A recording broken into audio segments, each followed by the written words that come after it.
இன்னைக்கு உஷா டைரியில் குழி பணியாரம் எப்படி சேர்த்துன்னு பார்க்கலாமா? இந்த பாருங்க, அதுக்கு இட்லி மாவு எடுத்துருக்கேன்.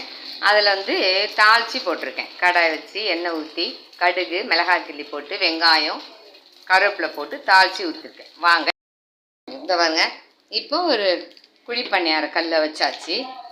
வச்சுட்டு அதில் மாவு எடுத்து ஊற்றிக்கலாம். அப்படியே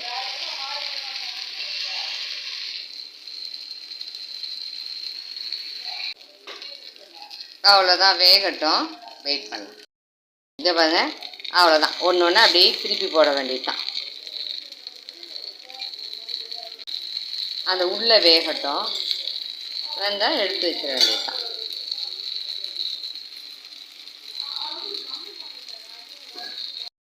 அவ்வளோதான், இந்த பாருங்க, தயாராகிடுச்சு. அவ்வளோ குழி பணியாரம் ரெடி. இந்த பாருங்க, இதெல்லாம் தயாராகிடுச்சு. இதுக்கு தொட்டுக்க தேங்காய் சட்னியும் அப்புறம் கொஞ்சம் சுண்டல். இன்றைக்கி சண்டேன்றதுனால ஈவினிங் டிஃபன் இதுதான் எங்களுக்கு. ஈவினிங். நன்றி, வணக்கம். லைக் பண்ணுங்கள், சப்ஸ்கிரைப் பண்ணுங்கள்.